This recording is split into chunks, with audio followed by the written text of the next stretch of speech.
I would do that because as a leader, you should be interested in those ride-alongs for the sake of hearing from the firsthand from the customer. You want to hear from that prospect and you want to understand what the objections are today. Are they different from when I did my last ride-alongs? Maybe you haven't been out for a while. Maybe you haven't been in the field for a while.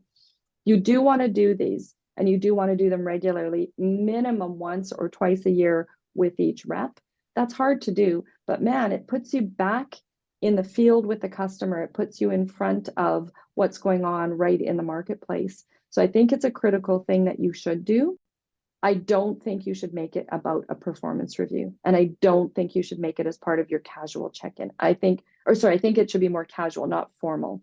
So I think if you're having a conversation, know that you should be doing this once in a while. So look for the casual check-in opportunity to say, hey, yeah, okay, so I hear you're having a bad, why don't you and I go out together on one of these? I don't know what I can do to help, but it's good for me to listen. It's good for me to listen to the customer. Maybe all the customers out there are, maybe we're not finding the right customers right now. Blame the customer, whatever you need to do, because you will not get a genuine or authentic ride along if you make it about performance. Then they're nervous.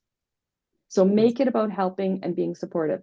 Of course, you, the leader, wants to understand their performance. Of course, there will be things you bring into a discussion post sales call.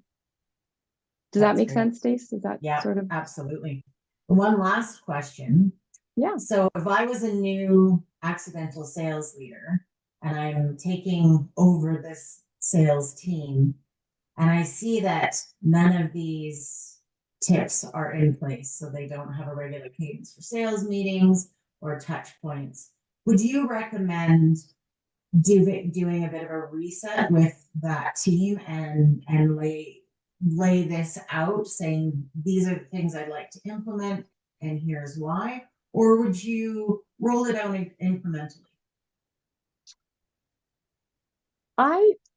I'm all about transparency. And I think that if you're a new leader, you bring it into the table, you bring it into a team saying, hey, this is how I work.